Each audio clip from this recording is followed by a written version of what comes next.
Hello and welcome to Britpop Banter. My name is Kevin. I'm Lesley. Hello, Les. Hi. How are you doing? I'm well, how are you? I'm pretty tired, actually. I'm pretty tired. Why? I've been a bit crook this week. Oh. Good old Aussie term, that one. Bit crook. Yeah, that's a shame. But I'm alright. I'm going to plough through this because I'm excited about this episode. So we are on episode 18, number 34. So we're about to sneak into the 20s any minute now. Oof. Placebo's self-titled album. So excited, I love this album. So excited. The So minute I pumped. walked through your door, you were So pumped. pumped, so pumped. Pumped. It's boom time, Les. Boom time. And I... today's going to be a good day. I get to talk about Placebo. Uh-huh. I get to go and watch the Sydney Swans in the pub. Ugh. Got my Sydney Swans t-shirt You on. do, it's true. AFL, everybody go and watch it. Don't. And then I'm going out for dinner. Big day. Big day Been a ahead. big week. I took most of my notes on a plane. Been on a lot of planes this week. We're back to the first couple of episodes, I feel like, where it's just scribbles on a page. But you get Wi-Fi on planes now. You do? So I had plenty of time to do my research, of which I have done a lot, and I feel it's very interesting, not only for us, but for our listeners. Alright, on Twitter and Facebook, we are at Britpop Banter, and you can email us, britpopbanter@gmail.com. Questions, feedback, give us a rating if you can, please. Couple of things, send us your guilty pleasures, so 90s albums that you're a bit embarrassed about, you want us to add to the list. We've got a belter today to talk about. And we've got an Ask Us Anything episode we're trying to put together for a rainy day. So if you have any questions, just send them through. A rainy day in Australia. It rained yesterday. Did it? Well, you weren't here. You were travelling. Yeah. So yeah, it actually chucked it down yesterday. Oh, did it? Yeah, I had to ride home in it. Not on the Gold Coast. No, I imagine it would be lovely up Lovely. there. Yeah, no, crap here. All views expressed in this podcast are 100% our own, and while we poke fun at some bands and artists, we appreciate their talent and sacrifice to create these albums. I don't think we'll be doing that this episode. No, we won't. Apart from... Oh, we will for the guilty pleasure, I think, yeah, but that's well deserved, I feel. All right, last week, Black Grape, it's great when you're straight. What did you think of the episode? I thought it was good. I think we did it justice. I got a retweet from Sean. I know, it's crazy. Did you read the latest about him in the news? I read No. an article about him that he's said that he got visited by aliens. Did he really? Yeah. When? Don't know, maybe a couple of weeks back.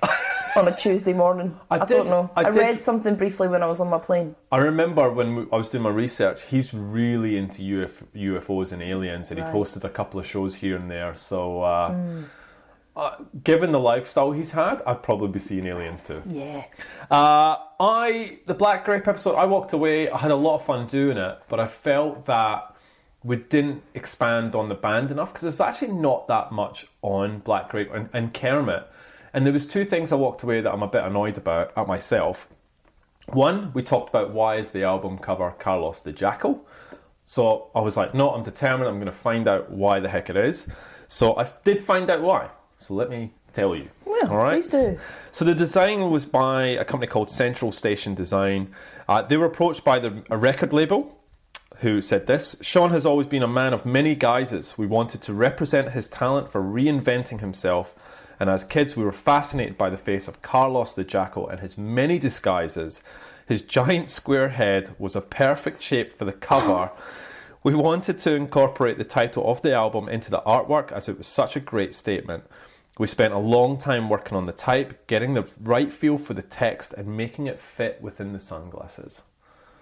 So how about that? Because Sean has reinvented them a couple of himself, he's being compared to Carlos the Jackal. Yeah, a bit of a stretch, but... But there you go, that's the reason. The second one, which I'm really annoyed at myself, is I was talking about Kermit and how it's quite hard to find out stuff about him.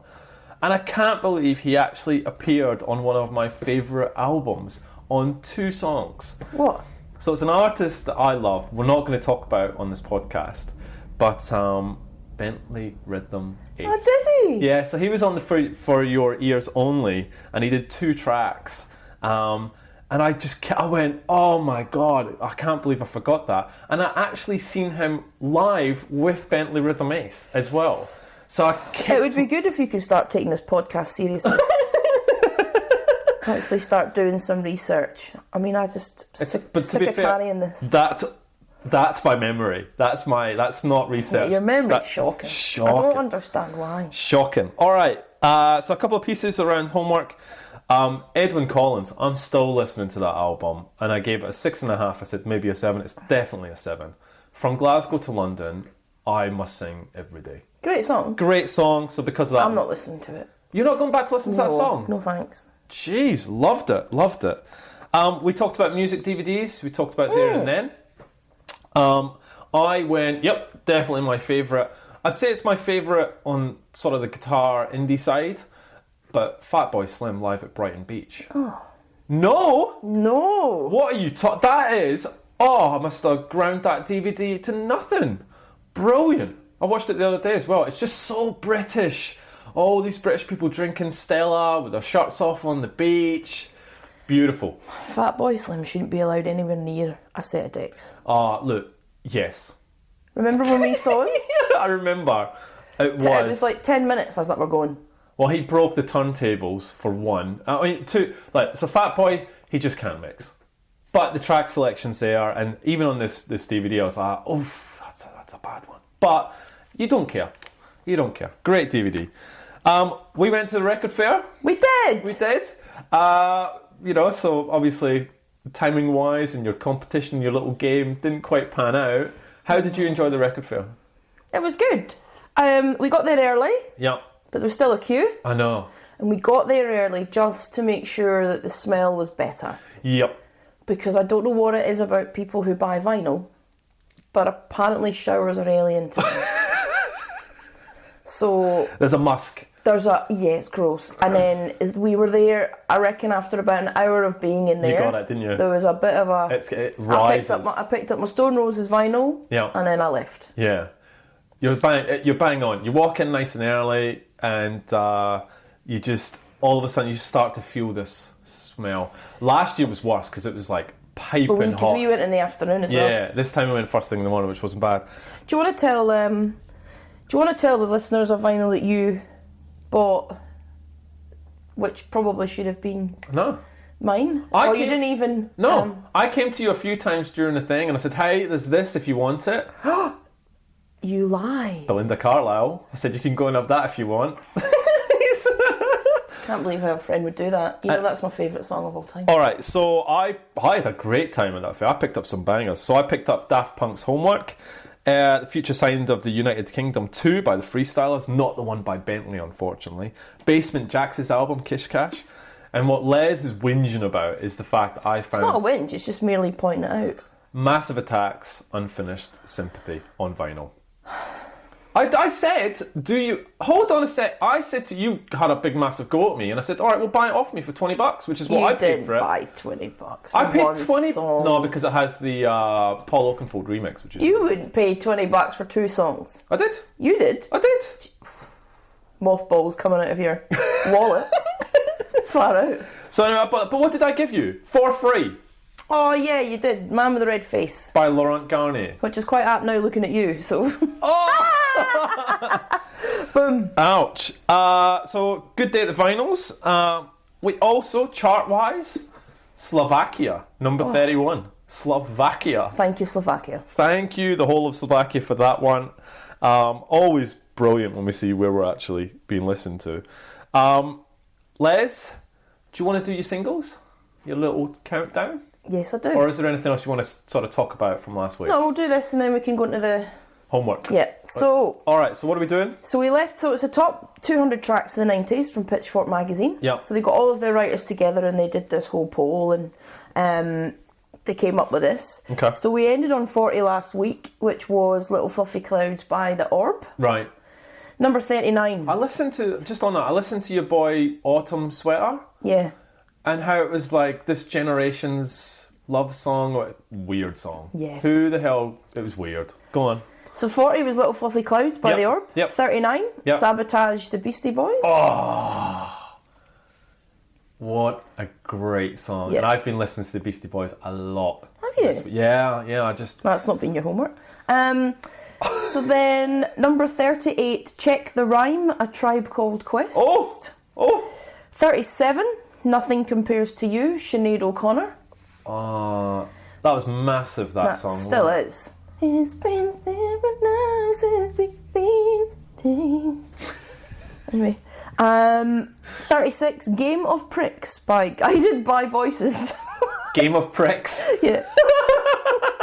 Guided by Voices. Never heard that. No. No idea. It's very American, this. Yep. 35, They Reminisce Over You, Pete Rock and CL Smooth. No. Love the name, though. Yep.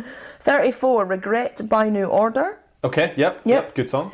33, The Rain Super Duper Fly by Missy Elliott. Okay. What do you think about Missy Elliott? I love Missy Elliott. Yeah? I think she's wicked. Okay. She's, I mean, hit and miss with the tracks, but I think she's... Alright, cool. Overall, good. Okay. 32, I See Darkness by Bonnie Prince Billy. Wait, what? Yeah. Bonnie Prince... Well, Prince... inverted. What? Doing inverted commas doesn't work in a podcast. Billy. 31, Born Slippy, Underworld. 31? Yeah, okay, alright. And then 30, Race for the Prize, The Flaming Lips. Do you like The Flaming Lips? Never really listened to them. No. Yeah, I quite like them. Okay, alright. Like, not enough for them to be the 30th best track in the 90s. So am I right? There was no Britpop songs in there at all? No. Underworld were in there, but that was it, wasn't it? And that's basically it. Okay. Oh yeah, New Order as well, right? Okay. But there's hardly any Britpop here, unless we get closer. Did we only have Live Forever last week? Yeah. Yeah, that was it, number 50, right? Yeah. Okay. Alright, okay. Homework. Oh, I'm excited. Good week for homework, Great week for homework. Why has it not always been like this? Alright, so before I get into this, I have a bit of a game, right? Oh, you've got a game. I've got a game. I have the list of albums that we've covered, reviewed, from sort of Britpop acts that have released new albums in the last couple of years. Plus, I have the list of albums that we're about to cover from new artists.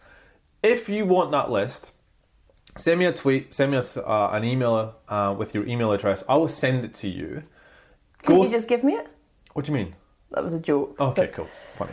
And then what I'll do is email you that, and you can go through and review some of the albums that we've done and find out if you're Team Kev or Team Les. Oh, that's ridiculous, Kev. You're setting yourself up. What do you mean? No. Setting yourself up. No, I reckon there's more people that are going to go, Les is way too harsh. No, they won't. Nah, okay. So if you want, I will email you all the albums that we've done, all the albums that we're about to cover, and you give us your scores and tell us who you're sort of closest to. It's not you. Wait, don't look at me like that. You reckon? Yeah. Really? You've really set yourself up here. I always do that, don't I? You really have. You don't help yourself, do you? No, I don't. Oh, well, good. Let's go. Right, okay, so which one do you want to cover first? We had Moonlight Parade and Pete McLeod. Moonlight Parade. Look how excited you are. I'm very excited. Okay, go. Talk to me about this first of all, I would just like to say thank you to you for introducing me to this band. Oh, okay, that's nice. So, because I had never heard of them. Okay. And they might never have come onto my radar. Yep.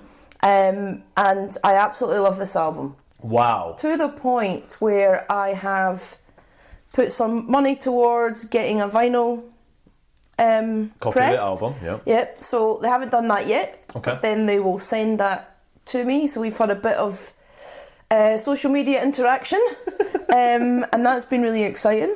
So it's not just that, it's actually, so it's like there's only 50 pressings of this album, right? Yeah. And you get it personalised. Yeah. And so Les at Britpop Banter. Is that what you've put on there? Yeah. Not Les and Kevin? No, did you give me any money? Do you even like this album? We'll get into that. Okay, good. Alright, so can we talk about who they are first of all, right? So yes. The three friends from Worthing in East Sussex, they're at band_parade. I want to ask you what they sound like. Okay, good. Because I actually really struggled with this question. Okay, so I've actually put here in my notes that I think the reason that I really enjoy the album and why I've loved it is they remind me of the time where I was like listening to Britpop and that type of music. I find it takes me back. Okay. It's weird. It's not like it's a new band. Well, they are obviously a new band, but I mean it's music that evokes memories for me. So it's not as if it's like, oh, this is brand new and it sounds different. Okay. They do. They have their own sound, but it sounds very much, I think, like probably that indie music of the early 2000s. Not pure Britpop, but when we were starting to get more towards your sort of like Star Sailor, Elbow, editors, that type of sound. Yep. They don't sound exactly like either of those. No. But it's that's what it reminds me of. So when we were getting out of the 90s and it was in that early 2000s, the new breed of indie music started to come through. Yep. And that's, I think, what it reminds me of. Those types of bands. Okay. I find that they sound, there's a sort of breed of Australian indie acts, like Safia, for example. I think they sound very similar to those guys. So the album is Out of Nothing. Yep. Right? What did you think of the album? Loved it. Loved it? Absolutely loved it. You are so happy right now. So I am. So standout tracks, Catch Our Breath, first track. Great love track. it. Great Really way good to open track. the album. Yep. Sometimes, One of a Kind. Yep. This Is What It Feels Like. Low Sun is my favourite by an absolute country mile. Okay, wow. Okay. Absolutely brilliant song. Okay. Play that over and over. I don't really think there's a track on... They're my standouts, but there's not really a track I don't like. Okay. It's been on repeat. So... What'd you give it? I gave it 8 out of 10. Whoa. Okay. So let me put this in perspective for you. So your favourite albums to date, Star Sailor and Echobella 8.5. Yeah. You're giving this an 8. Yeah. And that's why it's got an 8. That 0.5 makes just a little bit of difference. Wow. I just, I feel like they're obviously, kind of, they're starting out, I read a bit that they've been a band before, they've got back together, it's been years later, they're trying to get their I guess, a leg up there, so I really want people to go out and listen to this album. Mm-hmm. It's catchy. I love his voice. Mm-hmm. It's actually really great lyrics. The album, there is nothing offensive on that album. You can play it start to finish and you don't feel like there's a track you've got to skip. And I've got to be honest, from some of the albums that we've been reviewing recently, that was an absolute joy. Because the skip track button on the steering wheel of my car is about to be worn down. So, whereas with this album, I honestly enjoyed it. It does sound like a band's first album. Okay. Because I think in terms of that, production piece, it does sound like it. It's certainly doesn't sound as well produced as as a Star Sailor album or as a... It's interesting you brought that point up, yeah, okay. But that's okay, because I love its rawness, because you know what it reminds me of?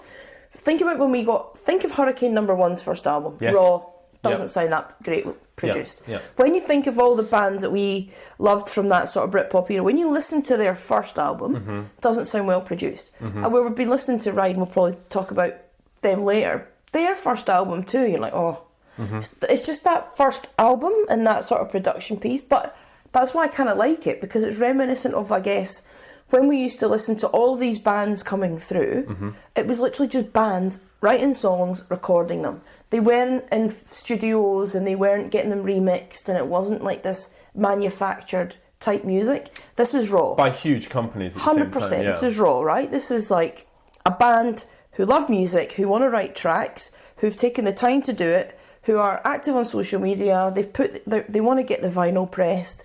This album to me sums up why I love music, because it's just about people who have talent, they've got something to say, and they want to do it. Wow. And I just think, is it the best album in the world? No.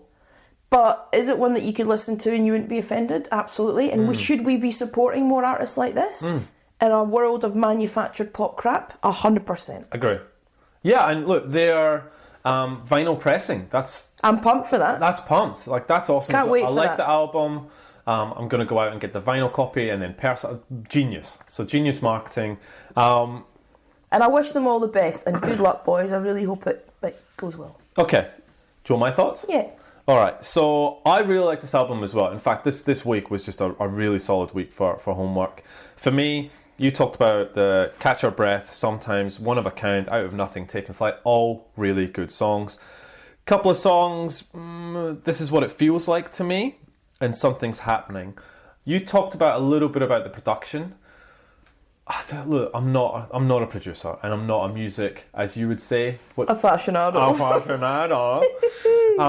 To me, sometimes I think the production, the drums to me are a little bit loud on certain tracks, but I don't know if that's just my take on it. I really enjoyed this. One thing also I want to call out, they do a song called Mirror Ball. Mm-hmm. There is a fantastic remix of it by someone called Space Kid. I've bought it, right? I liked it that much. I just went, I'll have it. And I just went, thanks. Done, bought, done. You're throwing money about left, right and centre at the moment. What's the matter with you? Yeah, just because I buy some stuff. But that just goes to show, like, I like a song, contact the band. Where do I find this? How do I want it? They get quickly back in touch with me, and I've got it. Like, that's fantastic. So for me, I really like this album. I put it on the same sort of pillar as my ratings for Sleeper, Cast, and the Manics, which is 7 out of 10. Oh. So I'm a 7, you're an 8. We both really like this album. Solid album. Go out and listen to Moonlight Parade. Absolutely. All right, Pete McLeod. Yes. Pete McLeod, he's a singer from Glasgow. This is his 3rd album. He's at Pete McLeod on Twitter. This one is Walk to the Light. What does he sound like, Les? Well, I sort of went a little bit Cast, a little bit Paul Weller sometimes. I don't get the Cast thing. You don't get the Cast? I find some of the guitar work similar to Cast. Yeah. What did you think? I enjoyed it in parts. So I enjoy the album from track 3 onwards. Okay, yeah, okay. Take the first 2 tracks out, just get rid of them. I know and why. Then but from track 3 onwards I do. So Making a Start, great song. Walking to the Light, which is the title track, beautiful song. Great song. Alone, stunning. Lost and Found. Lost and Found's a great song. Yeah, I'm Not Ready to Let You Go. Yep, that's excellent. Great song. Bad Songs, well, the first track. I like the first track. Nah. I do, I like that. California, whatever. Okay, California Sun, let's talk about that. So I knew it starts off very cheesy, but then I actually really like how it ends. Do you? Yeah, I get into it by the end, and far. it brings some nice strings into the song, and I actually find myself singing along to it. So, what can I ask you? What Goodbye Woman, I can't stand it. Oh, really? You really don't like a song on the album? Okay. Yeah, Goodbye Woman. It's just even the title, like the word woman. Okay. What did you think of the last track with Andy Bell? Oh, I don't like it. I like that. Why? Because what is it? So the last song, how do you pronounce it? Got no idea. Soy daddy, sodad, sodadaddy. Saudade, Sadadi. Anyway, I actually really enjoy this song, and to me, it feels like a final hurrah to an album, but it doesn't give me the drums to sort of, it does this whole build up, slowly drifts away, builds up, drifts away, and for me, it doesn't reach that crescendo, which I'm really looking for from that last song. Doesn't reach a what, sorry? Crescendo.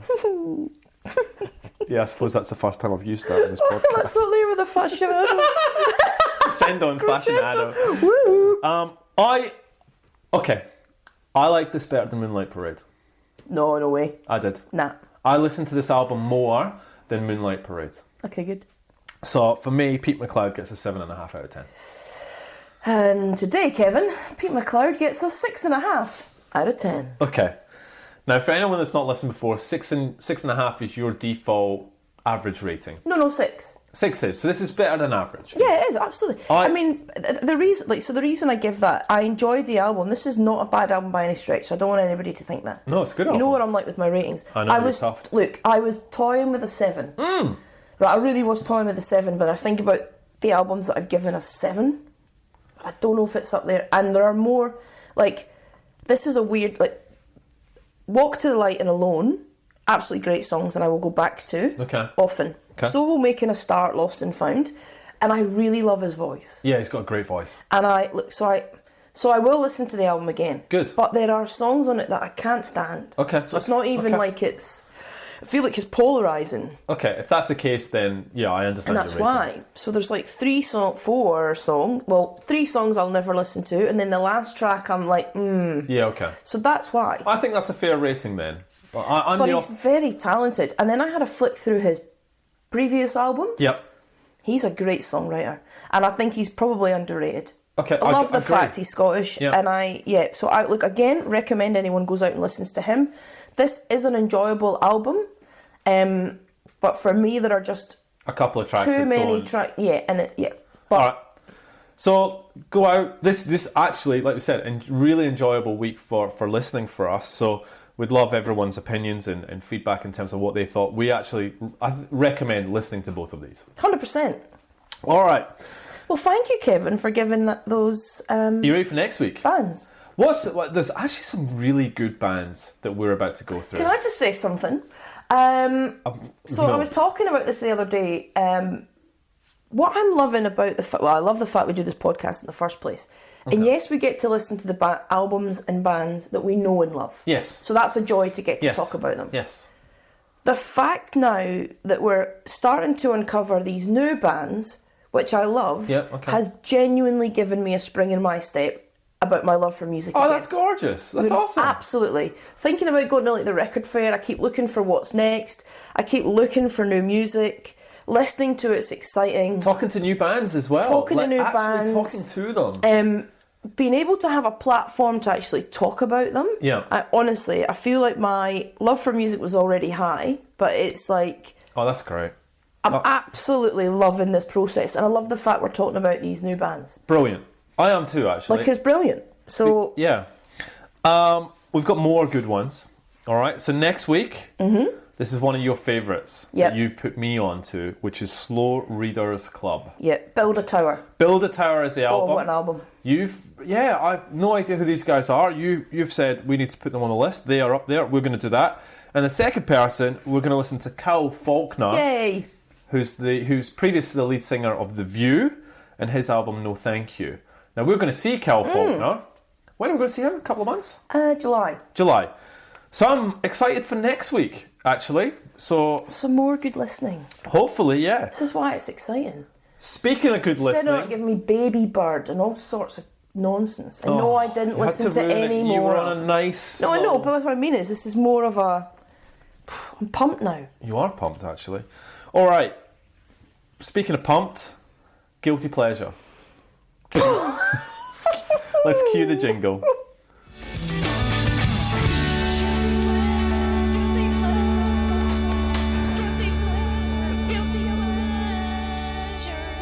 All right, Les. This was Matt's guilty pleasure, and I was actually really happy to get this. So it was Five's debut self-titled album. What did you? Well, first of all, let's talk about Five for a second. Okay. Did you know that Russell Brand auditioned for Five? No. Yeah. What was he thinking? Made it to the last 14. That's how close Russell Brand got to being in a boy band. Can I just stop you there?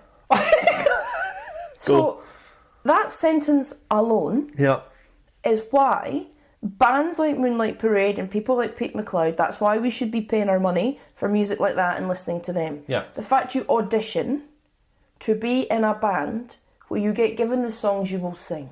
That's a good point. That whole process is pants. Well, this is the end of the 90s where very much it's the idols, the pop stars, Awful. boy bands, girl bands, all that. Like that, no. All right, so don't you know some of the singers from Five, or you had a story about one of the singers? Yeah, because he was working in Small Bar in Crow's Nest. So Crow's Nest is a suburb of Sydney. Where's some Small Bar? Yeah, on the main strip. Okay. That's what? Oh no, who was it? Small Bar, or was it Richie? I'm sure it was. Hey Richie, can I get a Slam dunk. schooner and oo, please? All right. So let's talk about this album. Oh God. So the good. So you got confused. You thought this band was Blue. I did. Last week. Well, they're all the same. So Five are famous for the song When the Lights Go Out. So baby, when the lights go out. With love and tenderness. All right. That is probably the only decent song in the album. 100%. Am I right? Absolutely right. Look, the first two songs, you got Slam Dunk the Funk. Awful. I don't mind that. And then you got When the Lights Go Out. And then you got 15 more tracks. And then I was like, oh, this is rough going. This is heavy going. And did you get to the song called Shake? Yeah. Oh, boy, what is that song? Don't know. So anyway, rough. It was, no. What did you give it, Lil? 1 out of 10. I gave it 2. I think that's fair. I gave it 1 out of 10 just for the Baby When the Lights Go Out. I went, because I gave Slam Dunk one as well, so I went 2 out of 10. But it is, thank you, Matt, for sending that through.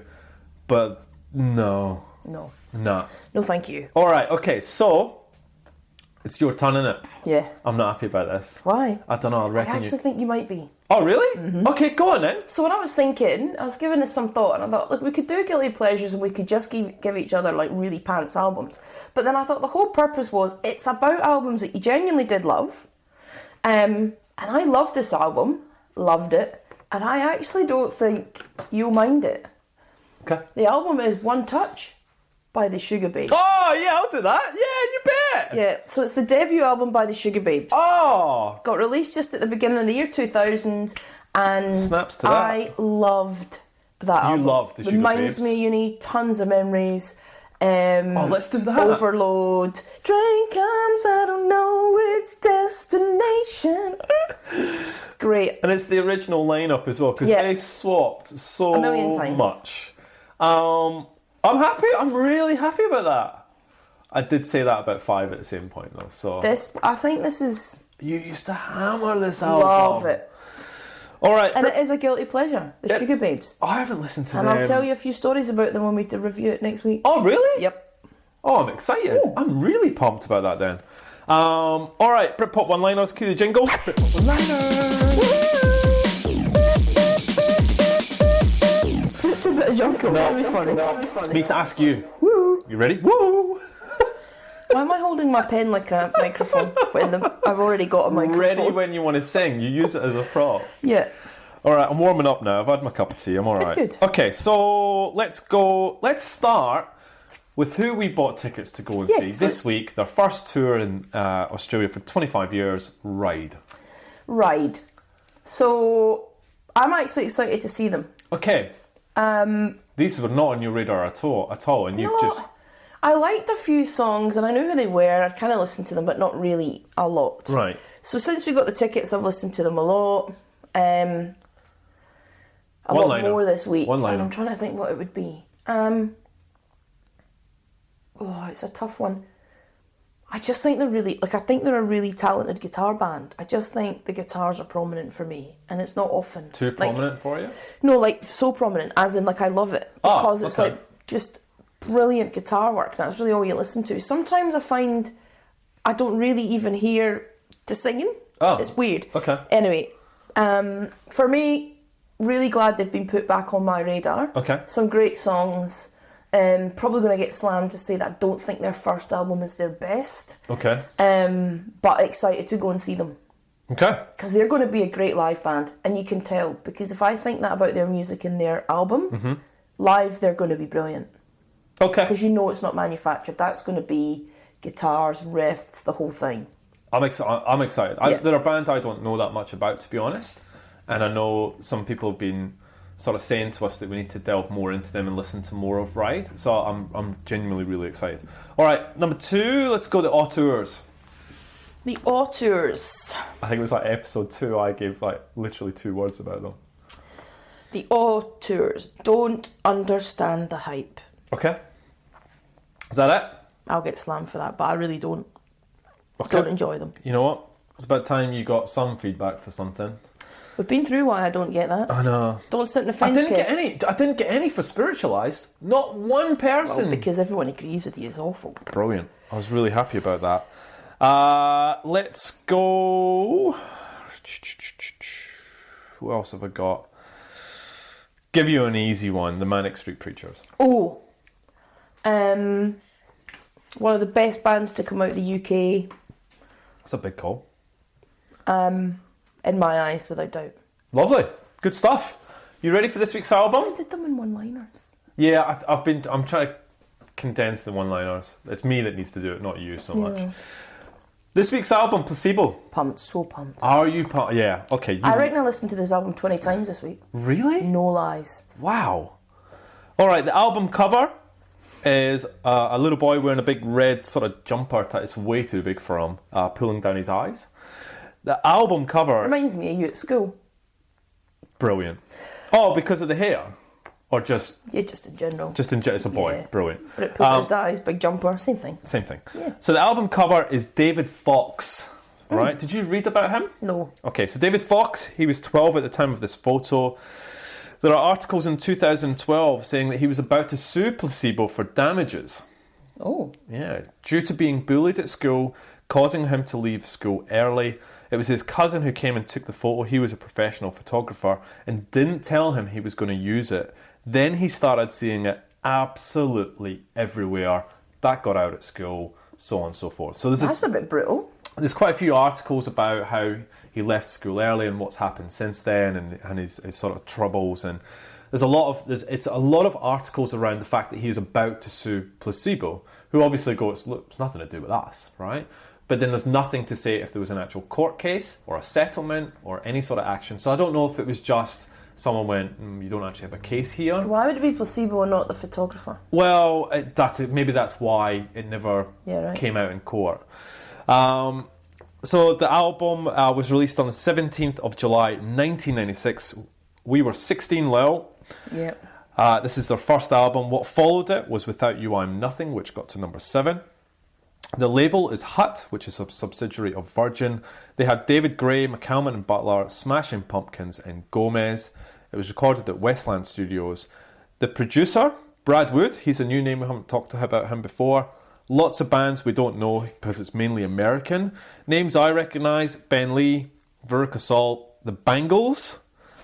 Just another manic Monday. Oh, I wish it was Sunday. Oh, 'cause that's my fun day. Oh, my I don't have to run day. It's just another manic Monday. Oh. That has to be your third happy song, surely. It cannot make you that happy. That was brilliant. Oh, where did that come from? Wow. That coffee you just nailed.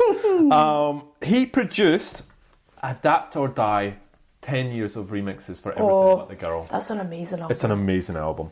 It's 10 tracks, it's 60 minutes. It does have a secret track. It does. Which we will talk about. Yes, we will. How did it do in the charts, Lil?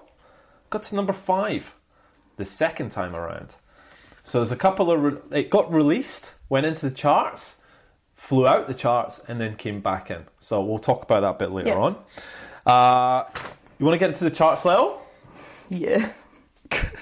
So the album actually debuted at number 40. It was in the chart for 2 weeks, and then it disappeared until 1997. This is the week commencing the 5th of February, 1997. Okay. Albums. Yep. You'll like these. Number 10, Tragic Kingdom by No Doubt. Yeah, good. You want to sing anything off that? Don't speak, I know just what you're saying. Please stop explaining. Don't tell me 'cause it hurts. Beautiful. I can't sing because I'm crook, but very well done. And that's why you're holding the pen as well, because it is getting some use today. Number 9, not going to sing this. Lighthouse, Ocean Drive. No. Skip it. Skip it. Rubbish. Number 8, Coming Up by Suede. Oh. I got ripped a bit on my Suede comment last week. Oh well. Number 7, Beautiful South, Blue is the colour. I wanted to get your quick thoughts. So, you remember the game Top Trumps? No. Wait. As a kid, Top Trumps, they're all like, you get like Doctor Who ones, or this, you get different kinds, and it's all about, well, I picked this as, he's got 40 and you've got 38, and then you give me your card. No idea what you're talking about. You don't know what Top Trumps is? There were cars, motorbikes, everything in the world, Top Trumps. Oh my god. Anyway, Britpop Top Trumps, there you go. They're now on the second deck of cards. So it's basically where you have all the Britpop bands on cards, and it has different stats for each of the bands, and you sort of fight against the other person, against best lead singer. Okay, well, mine's better than yours, give me your card, etc. So the second pack just came out. And so the first one is very much every single band we are covering, but the Beautiful South is in the second pack of those cards. What do you think about the Beautiful South being considered a Britpop band? No. Brilliant insight. Anything else? Well, this is right. So Here we go. So, do you know what really bothers me? And probably more than ever before, and I feel more comfortable about it now because of the way that we've positioned this podcast. This what is Britpop and what's not Britpop. You can't just pick and choose. You got to either toe the line, because we got absolutely slammed. The album we're about to talk about today is in Britpop. So why on earth would Beautiful South be? I need a little time to think it over. Right, why is that Britpop, but Placebo isn't? Why are they Britpop, but Radiohead isn't? Like, yeah. And so it's like, so...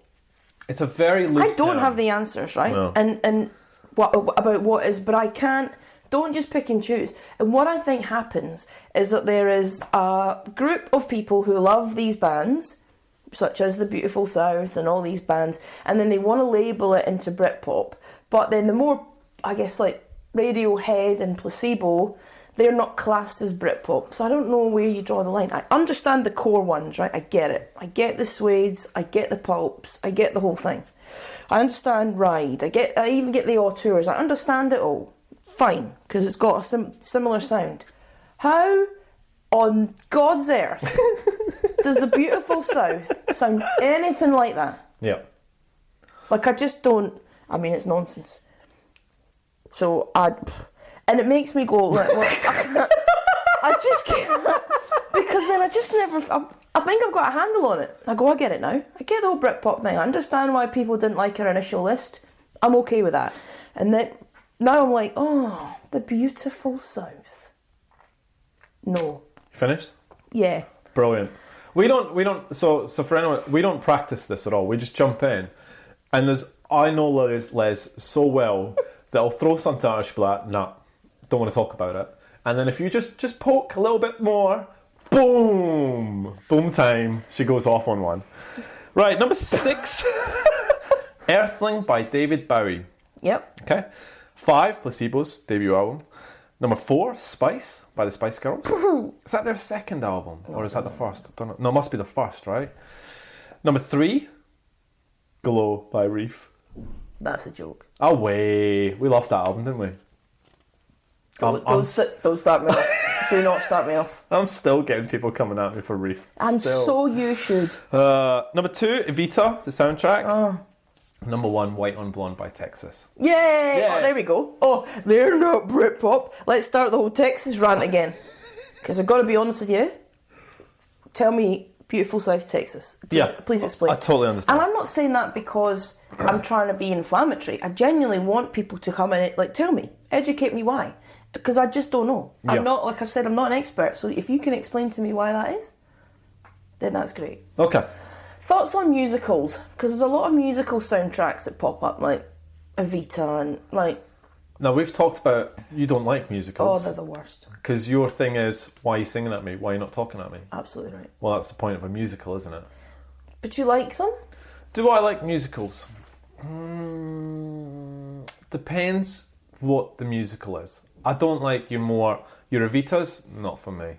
Your Phantom of the Opera, that sort of stuff, I'm not really into that stuff. The more sort of lighter, funner. What about the Book of Mormon? I love that. Yeah, me too. That's different. Oh, do you know what?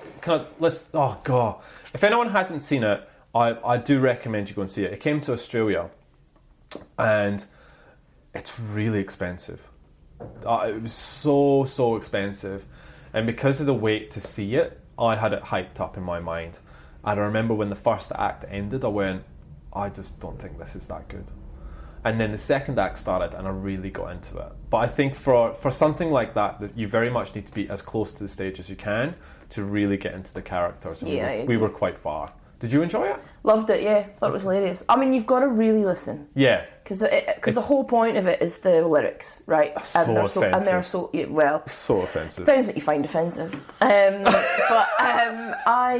The other musical I went to see, I went on a hen's night to London.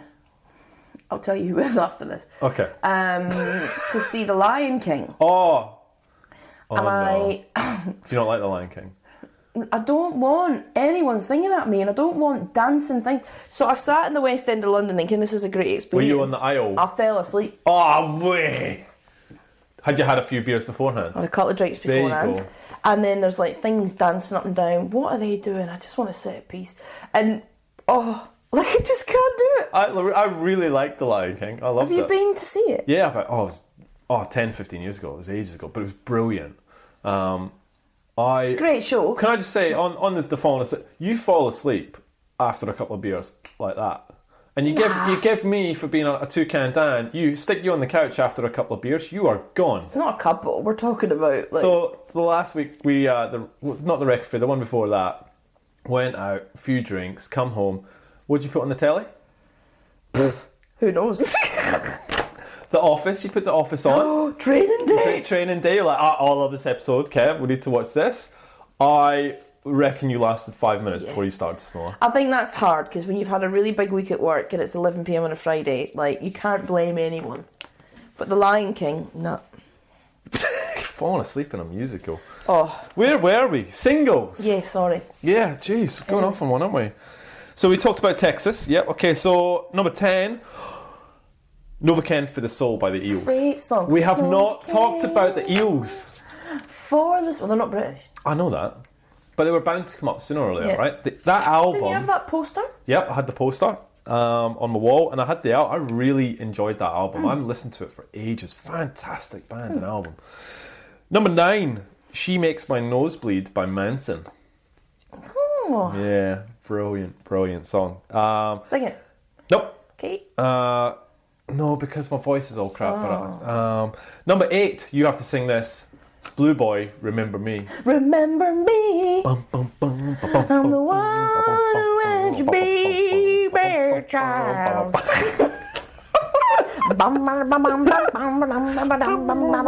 What a song. Number 7, a band that you just don't seem to know anything about. Apollo 440, Ain't Talking About Dub. Ain't Talking About Dub. It's a good song. Number 6, Don't Let Go by In Vogue. I love this song so much. Go on. What's it gonna be? 'Cause I can't pretend. Don't you wanna be more than friends? Hold me tight and don't let go. Don't let go. Have the right Alright, to lose Jesus Christ. Someone sent a message to us saying that you had a wonderful voice. Did they? On par with Mariah Carey. No, they didn't. I swear. Why haven't I seen it? Why do you hide Because I'm not these? sending you that. No chance. That's gone. Oh, who was it? I'm not advocating that. I'll tell you that. I'll tell you after this podcast. But listener, you know who you are. I think they were probably being ironic. No, sarcastic. it's a really nice. Actually, I should share it with you actually because it is lovely. Why would you be so mean? And to be fair, you are a good singer. Not had anyone, not one tweet saying that you're a horrible singer. They're Not going one. to come now. You They're reckon? about to come. Nah, You've opened the floodgates. we love it when you sing. All right, number 5, Ain't Nobody by LL Cool J. That I listened to that because when we were talking about that, is the actual sample that Ain't Nobody? Yeah. It is. So Yeah. it is what you think it is. Oh, good. So do you want to sing it? Ain't nobody loves me better than you. I don't think it goes like that. Nah. Number 4, Barrel of a Gun by Depeche Mode. Oh, that's a great song. It's a good song. Hard to sing though because he's always quite deep. Are you ready for this one? Number 3, Clementine by Mark Owen. Awful. His nah. I'm not singing it. It's off the Green Man album. It's a terrible album. Okay. Oh, I dare say that's going to get thrown at us soon. Number 2, Where Do You Go by No Mercy. Where do you go, my lovely? If anyone ever called me they're lovely, I'd punch them in the face. Okay. Good to know. Number 1, Discotheque by U2. Great song. That to me, right, here we go. So, talking about U2, so I love all the, Atom Baby, Joshua Tree, blah de blah, Unforgettable Fire. I've actually got that on vinyl. Oh, wow. I think Pop by U2 is a very, very underrated album. Can we snaps to that? Because I love that album too. Absolutely brilliant. Very different, and I get it. I get and it. Probably alienated U2 fans. I get that too. Totally. But great album. Great album, great beats in that album as well. Like it's Looking for the same my soul, little ribbon. You're on fire today. Yeah, I know. Wow. It's that coffee. But I'll tell you are right. That U2 pop album is brilliant. All right. You ready for Placebo? I'm so excited. I've got so much to say. We're probably about 4 hours in, but that's fine. We're doing okay. We always knew that this would be a long one. Always knew it. All right, so Placebo. They are originally formed in London, England in 1994. They get their name from the Latin meaning I shall please. Okay, they are Brian Molko on vocals and guitar, Stephen Allsdal on bass, and Robert Schutzberg on drums. I hope I said that right. He left in 1996 though, before they went touring, and was replaced by Steve Hewitt. Yes. Interestingly, Robert can play the didgeridoo. Oh, don't ruin it. Oh, sorry. So he's Swedish. So the fact that they have didgeridoos outside of Australia is a bit unusual to me. But anyway, so that was obviously on a song I know, which I've probably thought, so you can cross that out. Oh, you just completely ruined this whole thing. Are we going to tell? I had a whole section on this. A whole section? You've got 4 pages of paper on there. This was a whole section Are on you that. serious? Have you got to throw that whole bit of paper? Oh, I'm so sorry. No, but I'm not, because I actually want to talk about this. So what we'll do is we'll park what he said. I still want to touch upon the didgeridoo part. And when we talk about tracks, I will do my bit, because this, I think, is funny. But you've actually just ruined the comedy value. So, thank you. Can I get back to actually? Right. It's awkward. So the backgrounds are fascinating of the band. So Brian, born in Brussels, his parents are British and American, and he went to the American International School of Luxembourg, which Stefan also went to. They weren't close friends, but they knew of each other. They both ended up in London. Brian got a degree in drama from Goldsmiths, and they met again randomly at a train station where Brian invited Stefan to a gig where he was playing. The two decided to form a band originally called... Not Placebo. I was setting you up there. Ashtray Heart. Yeah. Do you know that Brian lived in Dundee? Yes, I read somewhere. Fascinating. I'm not sure he'd have fitted in there. I'm going to hazard a guess that Brian Molko would have stood out walking around the Wellgate Centre. Just going to throw that out there. Good shopping at the Wellgate. Great. The Overgate now is better. You should see what they've done to that. No. So Dundee. So we're from Perth. Dundee's about what, half an hour? Yeah. And so I used we've to go to Dundee every Saturday of my life. Yeah. So we've got one street in Perth, which to be honest isn't the best for shopping. We would go to Dundee for shopping. Do you remember the name of the record and CD store? Groucho's. It's Groucho's. Do you know if it's still there? Yes. Oh God.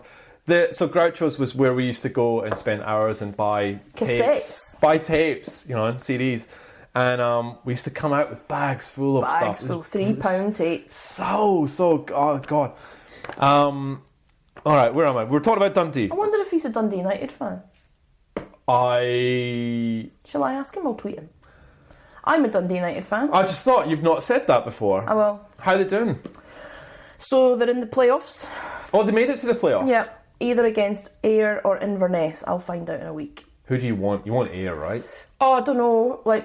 I think Ayr have been a bit more tricky than Inverness for us this season. So Ayr have a chance of getting to the Premier League. Yeah, they do. That is mental. Ross County won it. Yeah, they're if we straight have up. another season in the Championship, I don't know. If you It's a have good job I've got the Sydney Swans, but they're not doing well either. No. If there's another season of Dundee United not appearing in FIFA, I mean, it's heartbreaking. Every year you buy the new FIFA, Dundee United aren't in there.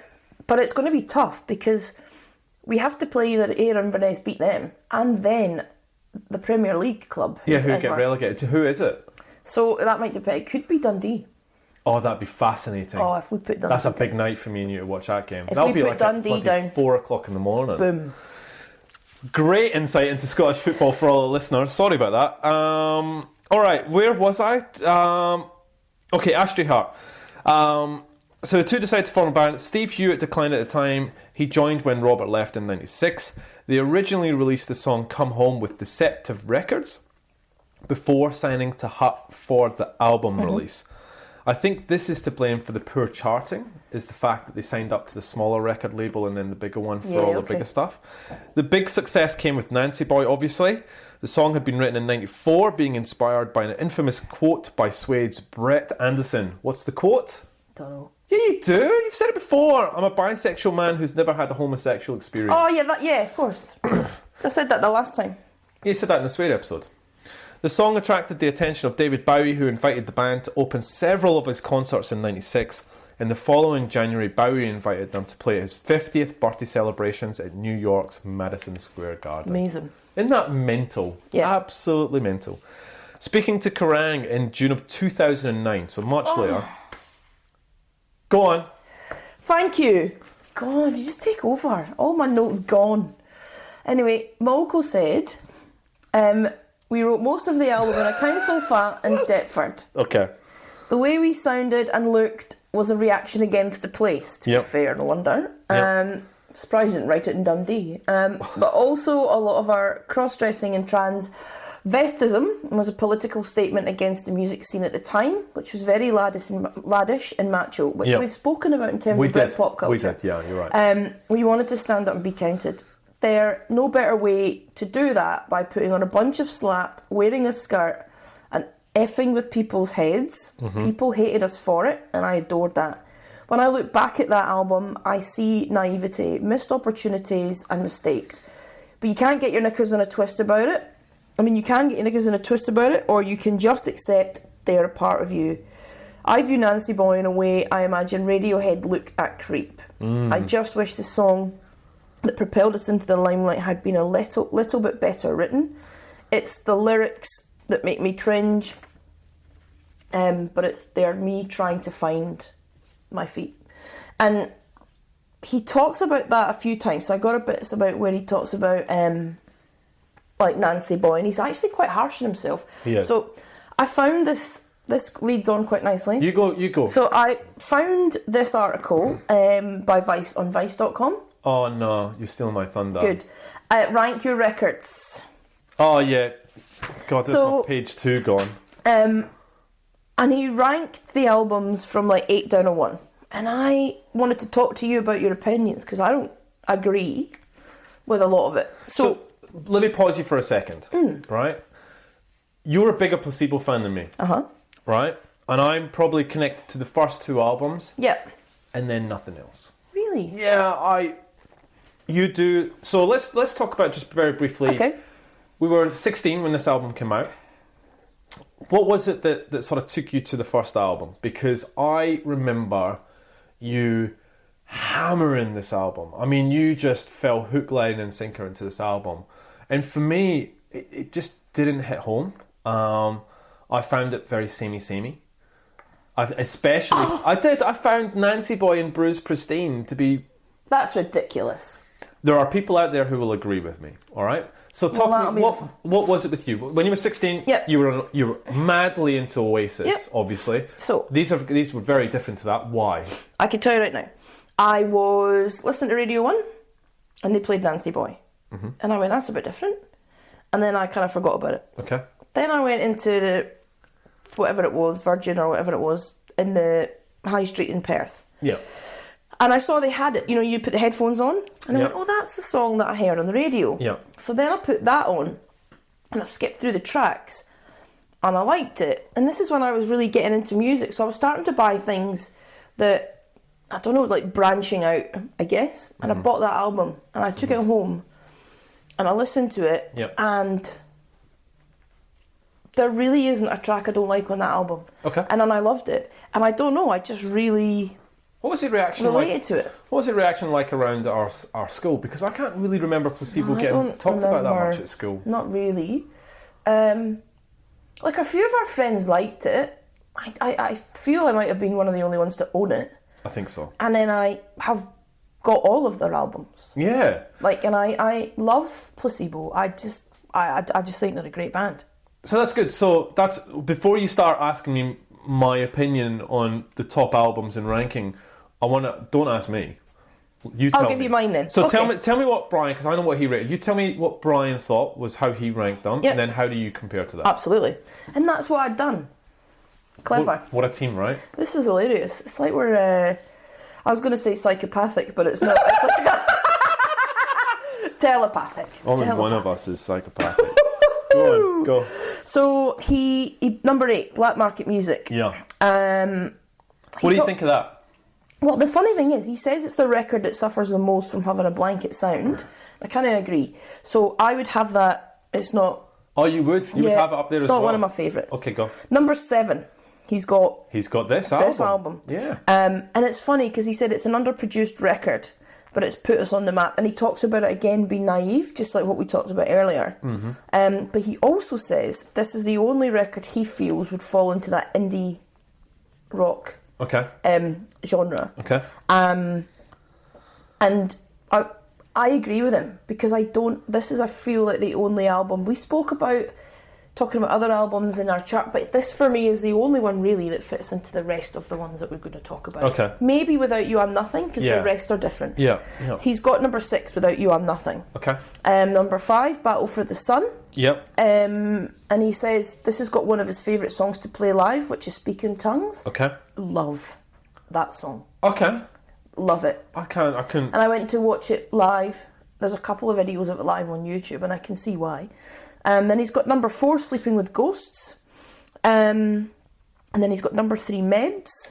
And then he has Loud Like Love. And then, interestingly, number 1, he's got the MTV Unplugged album. Okay. And that is stunning. Is it? Stunning. And, you'd love it. So, because you got to imagine, it's probably all the songs that you know, whether you know the albums in depth, and unplugged. All of those MTV Unplugged albums are great, normally. Yeah. And it's really worth. If I was to do it my way, I would have 8, Black Market Music. Mm-hmm. Then I would have Loud Like Love. Mm-hmm. Then I would have Battle for the Sun. Mm-hmm. Then I'd have Sleeping with Ghosts. Yep. Then I would have Meds. Then I'd have Without You I'm Nothing. And then I'd have Placebo number 1. Oh, really? Okay. Wow. Yeah. Meds and Without You I'm Nothing I'd third. And the MTV, I don't even put it in the chart because it's not an album. It's an album, but it's not an album. Okay. It's not as if. Yeah, I know. Do you know what I mean? So I don't really put that. But I would say Placebo, Without I'm Nothing, and Meds. They're my. Okay, cool. What else have you got? Because I don't want to steal any of your thunder. What else have you got? Because what I'm going to touch on now is after this album, the sort of run that they had. What else do I have? No, nothing really. Because all the stuff I want to talk about is when we go through the tracks. Okay, perfect. So I'm all good. All right. I just really wanted to talk about. So listen, Placebo. If you're listening to this and you're a big Placebo fan, can you please tweet us, give us the countdown of what your ranking of the Placebo albums are? Are you closer to Les? Or are you closer to Brian? All right. So after this album, they switched to Virgin Records directly and released Without You I'm Nothing in 1998, number 7. The main track was recorded with David Bowie. Any interview that Brian does, David Bowie always comes up and he always talks about how close he got to David, and they actually didn't play Without You I'm Nothing in their sets for a long time because it brought back the emotional side. Oh wow. And now they actually have David Bowie appearing on the backdrop behind them as they play it. And Brian himself said it took him a long time to get over the sight of seeing David and also singing the song before he could get to do it normally. So they released Black Market Music in 2000, went to number 6. Sleeping with Ghosts, 2003, got to number 11. Meds, 2006, at number 7. In 2007, drummer Steve Hewitt left the band. That's when Steve Forrest came in. Then 2 more albums, Battle for the Sun, 2009, got to number 8. Loud Like Love, 2013, got to number 30. Their albums are really consistently doing well, aren't they? I think they've got a really solid fan base. Yeah. 2015, Steve Forrest left. He replaced by Matt Lunn from the band Colour of Fire. In 2007, they released the best of A Place for Us to Dream. That's what almost tripped us up a couple of weeks ago, Lel, if you remember. Yeah. One thing to quickly talk about. They haven't toured since 2007. That's when their greatest hits came out. This is what Brian said this, right? So Brian said this. Sometimes. They haven't toured since when? 2017. Yeah. Right? Sometimes there are old songs you just can't connect with for a while. For us, walking on stage and performing a song you don't believe in just to make other people happy, that's a mistruth. We don't want to be a mechanical act on stage. We need to form some type of connection, whether that's an emotional connection or a sonic connection. So I wanted to talk about this very, very quickly. Yep. Right? So he has been very vocal about the fact that he does not like playing stuff from this album. because it was written so far between where they are now and they're different people and they've grown up and all this sort of stuff. What do you feel about bands that refuse to play their hits? Right, two things. So, okay, so one, Go. from an artist's point of view, I understand it. So I think to you, like you think, I imagine writing a song is a very personal thing. Yeah. And if you had written an album, like when was this, 97? Yeah. Like 22 years, yeah. 96, like 23 years ago, you're going to go, yeah, probably changed as a person. I doubt very much I'm the same as I was when I was 16. No. So, similar. Just a bit older looking. But I get it. But then I go, and I understand it, and it could be tough. You don't know what the songs are written about. Is it a period of your time that you weren't particularly happy? I mean, he does talk, like, for example, the album Meds, he talks about it at a time when they were literally, Okay. like, in that stage. So I understand it from the artist's point of view, because it's their music, it's their property, Yeah. it belongs to them. Yeah. Flip side, fans' perspective. Correct. You are the reason the band have been able to make I see where you're going, yeah. 8 albums. Yes. Because without the fans, you're not making an income. True. So there's two, in my head I go, I get it, it's yours, but on the other hand, the fans are kind of like your employers. Yeah, okay, I understand that. So if my boss tells me to do something, I kind of got to do it. Yeah. Right, so, but, and I know it's not that straightforward, but I go, I understand why fans want to hear the songs that they love, because fans, it's the reason that they buy your albums. Yeah. It's the reason that you're touring in the first place. Yeah, okay, good point. And, you know, for those songs on that first album, and he talks about it a lot, it's what propelled them. So for most fans, like me, if I went to see Placebo, I don't expect them to play all of the songs. And I don't need them to play all the famous ones, but I would want to hear at least a couple from the album. Yeah, exactly. Because that's what I'm going for. Yeah, you want to. So, but if you went to a gig and they played like the most obscure tracks of all the albums, I'd be disappointed. Yeah, yeah. Happy that I've seen them, but disappointed, because that's what fans want. So I understand it from their point of view. I'd rather they didn't tour than play rubbish. Okay. Like, I'd rather they didn't, because if they're not in the right headspace, then that's fine. But I don't want to pay $100 plus for a ticket of hard-earned cash of mine to hear them play B-sides. Yeah, okay. Okay. No, I just wanted to get your take on it, because... What do you think? It's a bit weird now, because if I was a massive Placebo fan, I want to hear those songs. Yeah. Right? I want you to take me back to where I was when I was 16 and I first heard that song. Yeah. And we posted this week Nancy Boy live from the Rock Am Ring in 2016. And it goosebumps. I'm not even a Placebo massive fan, but it gave me goosebumps and I went, God, that is a great song live. And the crowd went berserk. And I've seen it live, it's amazing. Yeah, so, and we'll get into that later, but, so, I think you need to play the hits, right? The one thing I really am loving is these tours with the anniversaries of albums. Love it. I mean, that is such a fantastic experience to go back and hear an album that you loved 20, 25 years ago and to hear the whole thing now. Plus, a couple of little cheeky other numbers that you get. So, I love that. I mean, Gomez is coming back with Liquid Skin now because they just did Bring It On, which we saw. So, I think you got to suck it up, right? The other interesting thing is, you know, I saw The Prodigy recently, right? And so I saw The Prodigy and The Orbital this year, right?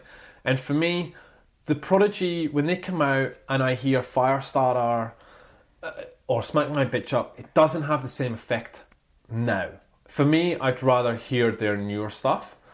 Where The Orbital got it right this year, I feel, is that they played the old stuff, but they completely remixed it or revised it, and it sounded better. Okay, throw this out there though. Go. You've seen The Prodigy more than once, numerous times. Yes. Imagine it was your first time seeing The Prodigy and you walked away with no Smack My Bitch Up or Firestarter. How would you feel then? Gutted. Right, see? So, majority of people, it's their first time. There's not a lot of people that go and see the same band numerous times. I must admit, it was a weird at the Prodigy, and it was a beautiful thing because there was mums and dads and sons and daughters, in the crowd, and I was just like, imagine taking your son or daughter to a band like the Prodigy to go, this is who I love, and that you both experience it. I just there was quite a few families at the Prodigy. It was just bizarre, and I just thought it was fantastic. All right, I got a couple more things to talk about, and then we'll get into some of the tracks. Yeah. There was another Vice interview. Did you see it? Yes, but you may go. Thank you. So Vice touted this interview with Brian as we want to ask you some out there questions that you've probably not had before. So in this interview, Brian confessed that he used to wear sexy lingerie underneath his outfit because he felt that it was something that the crowd didn't know about. If he was born again, he would be a 22-year-old hippie living in San Fran in 1967. He said no to being a host on the X Factor in France. Good. 1 million euros. Good, well done. Yeah, so the money for him, it's not about the money for me. No. He didn't believe in the X Factor, Pop Idol, that sort of stuff. Now, this one is seriously gross, right? When did you read this one? When he was forced to do meet and greets that he didn't want to go, he would go pee on the end of his finger, not wash his hands, and then shake hands with everyone. That is disgusting. Did you ever shake his hand, Lil? No. Lucky. But the way he said it, and it got to me as well, he was very much I thought I would be passing my DNA on to the fans. And I'm like, no mate, you just pissed on your finger and now I've got it on me. Like, it's that whole Justin Bieber spitting on people from balcony. It just annoys me.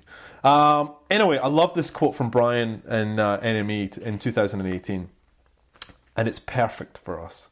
I'd rather we were considered a Marmite band than for us to be seen as inoffensive and easily forgettable. So I don't have a problem with generating love or disgust for our band. That's not an issue for me at all. Comparing yourself... What's your thoughts on Marmite? I hate it. I love Marmite. But I hate it. It's like stale bread. It's stale beer on toast. Vegemite. What about Disgusting. that? If you had to choose between Vegemite and Marmite... Why? Well, I don't know, it's got a bit better taste. It's milder than the Vegemite. It's very harsh. I love Vegemite. Absolutely love it. All right, so Stephen... So they haven't done anything since about the last tour of the Best Of. Stefan Osdell has gone into a new band. Please tell me you've listened to these guys. No. It is right up your alley. It's called Digital 212 with Stefan Osdell. Their album is called Inside from 2017.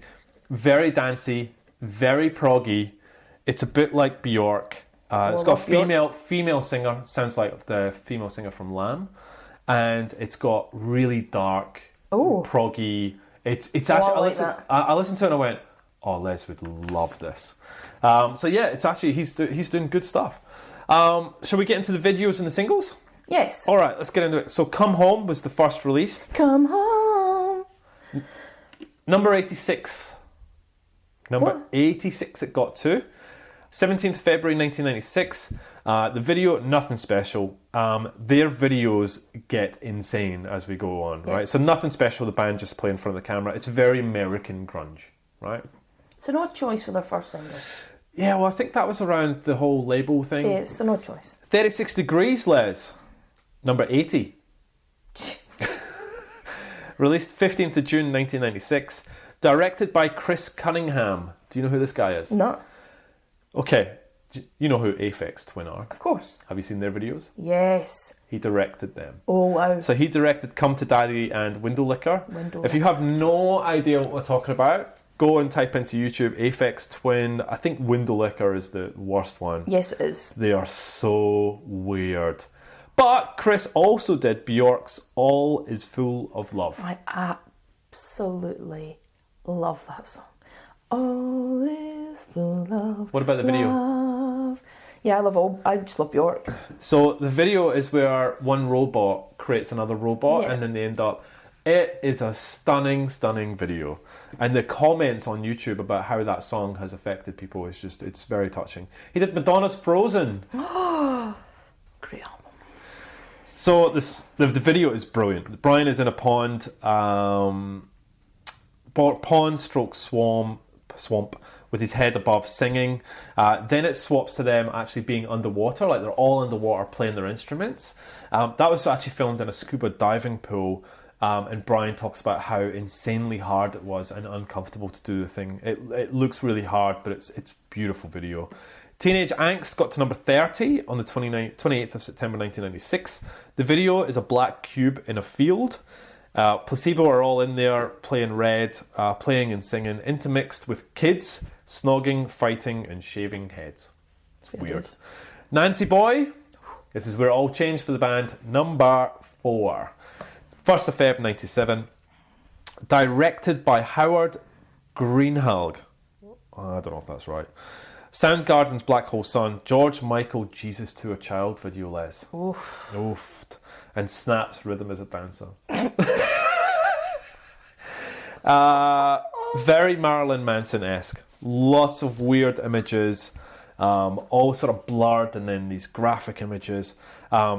Steve Hewitt's face had to be blurred in the video because he was still under contract to the other band. Last video, Bruised Pristine, number 14. When it came out, 24th of May 1997.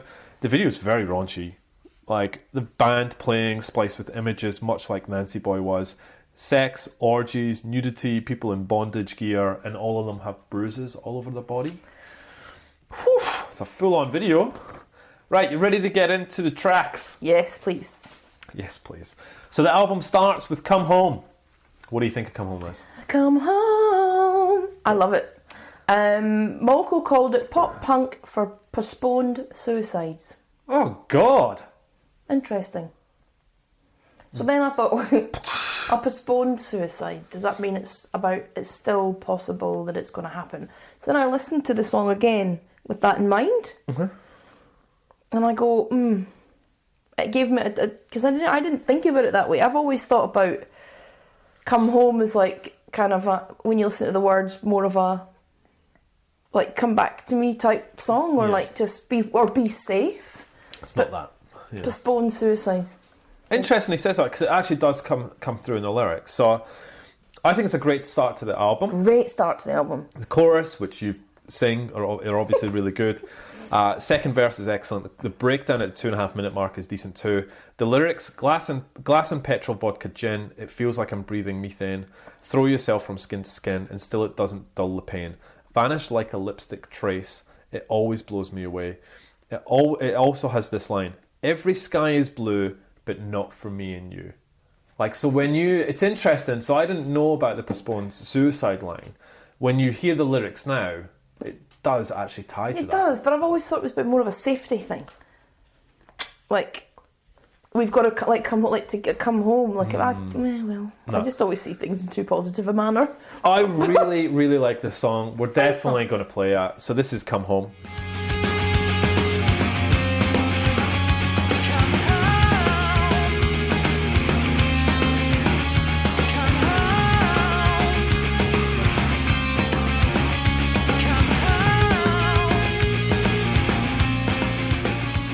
After Come Home, Teenage Angst. Oh, so it's about, and it says at the title, emotions that you feel as a teenager and want to have everything kept to yourself and create your own world.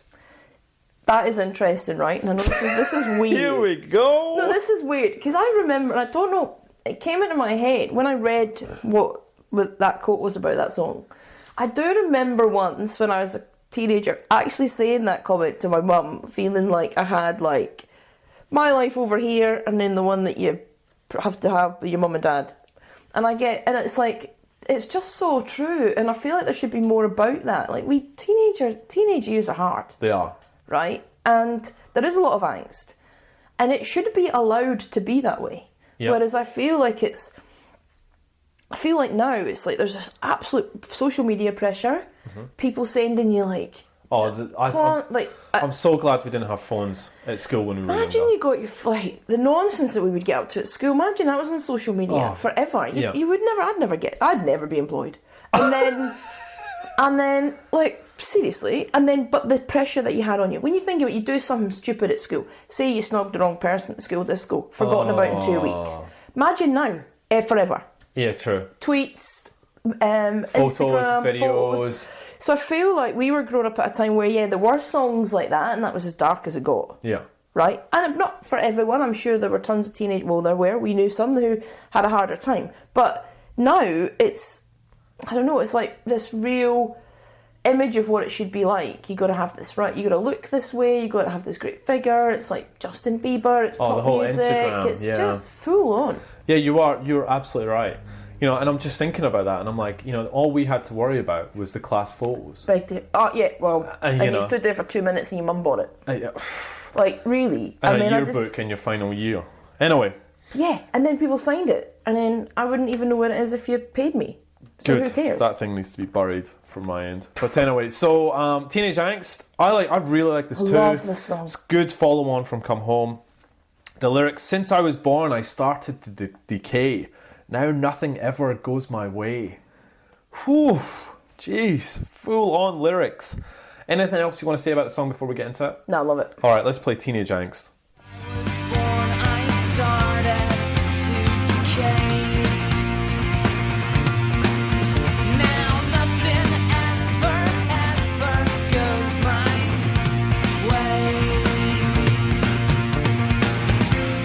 Coming back with Bionic Lil. What? Probably, there are 2 songs in this album I think are weak, and this is one of them. Okay, not a bad song. Not a bad song, but it's not... What do you think of the lyrics in this song? Or are they even called lyrics? Because really, it's just a couple of words, really. Yeah. Harder, faster, forever, after, and then it's repeated non-stop through the rest of the song. I'd like to know what that song means. Apparently, I'm glad you asked me. Good throw. Apparently, the song is about the preference of an individual for their artificial bedroom devices instead of the real thing. Sweet. So what you try to say is sex with robots? Is that what you're saying? I don't think you need a robot, but yeah, okay. You went to the full end. Can you get robots, Liz? But you said, what did you say? Artificial being? No. I said artificial bedroom devices. Oh, I thought you said being, so I assumed robot. Who has sex robots in their closet? I don't know, but the word bionic, it makes you think it's a bit... Yeah, okay. So yeah, people talking about devices instead of the real thing. Okay, good. I don't want to play this song. I don't think it's that... move on. It's Skipper. Yep, there you go. Oh, but I don't skip it though, I let it go. Yeah, let it go. Alright. Number 4 though, 36 Degrees.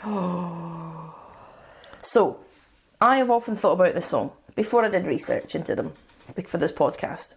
So, the average body is 37 degrees. And this is 36 degrees. And this is not about a poached egg, right? So, oh no, that's 60. You know when you got these restaurants and it's like 63 degree egg? Yeah, and you're like, what is that? So what you're giving me is a poached egg. Is that what that is? An undercooked poached egg. Yeah, so... It's been simmering for 5 hours at a perfect temperature. What is that? Just tell me what it is. I'll have a 63 degree egg, please, with avocado smash and a blah blah. So it's poached eggs on toast, you loser. And you're still going to charge me $25 for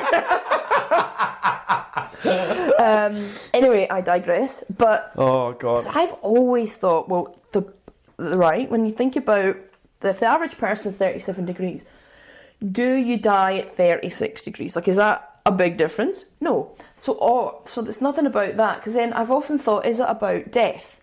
But then I listened to lyrics and I thought, is it about sexuality? Because he talks about that a lot. But then I went, that doesn't make sense either.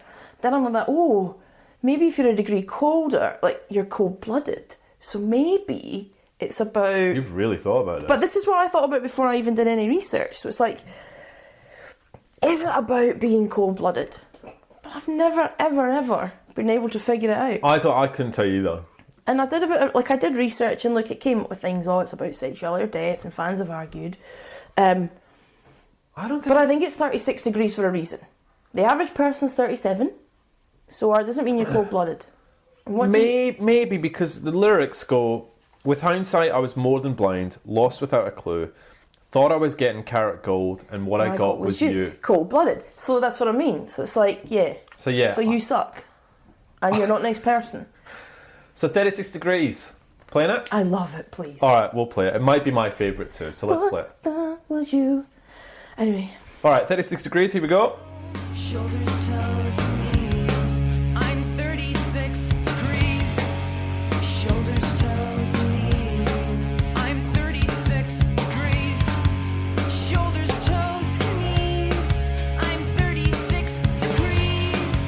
Hang On To Your IQ. Right? I really like this. I really like this tune. Hang on to your IQ. To your IQ. I think this is the episode you have sang the most. I don't know what's and wrong so with if me. people hate you singing... They're going to be turned... Oh, they'd have turned off 20 minutes ago. Let's be honest. Let us know. Let us know what you think. All right, so Hang On To Your IQ. I've gone, I love this. It's 36 Degree, I think, is good. This, I think, is better. The lyrics... No, it's not better. Hang On To Your IQ? Nah. I like Hang On To Your IQ. So do I, but it's not better. Okay. The lyrics are weird. Did you see the lyrics for this song? Yes. Brilliant. Chinese masseuse comes between us, toxin haikus, plastic Venus. Got a head rush in her pocket, two rubbers, 2 lubes, and a silver rocket. He sings about lube a lot. What's a silver rocket? Stop it. Just thought I'd ask. So Brian said about this song, this is the most story-like song on the album. The person in Hang On To Your IQ is so self-conscious they can't operate properly sexually, which we all go through at certain times in our lives. Aww. Can we play Hang On To Your IQ? Yeah. Let's do it.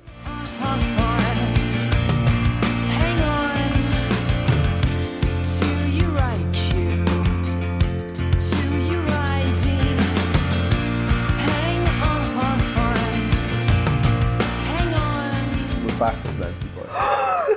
And it all breaks down at the role reversal. Got a music in my head. She's universal, spinning me around. What's coming over me? Yeah. And it all breaks down at the first rehearsal. Got the music in my head. She's universal, spinning me around. She's coming over me.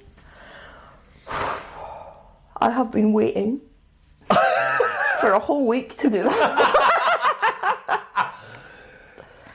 That was... You got right into that as well. Like, and I know it's like one of those popular songs where people go, oh, whatever. I will always... That song, I heard it on Radio 1, I went into the record shop, I bought Placebo, and from there, that album for me means a lot. That song always will. It never gets old. I don't like it. I know he thinks it was naively written and blah, blah, blah, but that, for me, that song always takes me back to being that age. I know I can remember singing it in my bedroom into the mirror. I can remember Mum telling me to turn it off because what is that racket? I can remember I also felt rebellious listening to that song because it was so different. oh yeah. Okay, And even the lyrics and thinking about it and just like it made me feel really rebellious, and it takes me back to that. Even at my age now, I still feel like that, like I'm being naughty. Well, you mentioned the lyrics. If our parents had got wind of these lyrics, Yeah. that CD was going out the door. So lyrics? Does his makeup in his room, douse himself with cheap perfume. God, that's not... Eye holes in a paper bag, greatest lay I ever had. Like, I mean, whoa. Whew. All right, well, you've already sang it, so we don't need to play it, right? No, please, stop it. All right, geez, we'll play it, Nancy Boy. Here we go.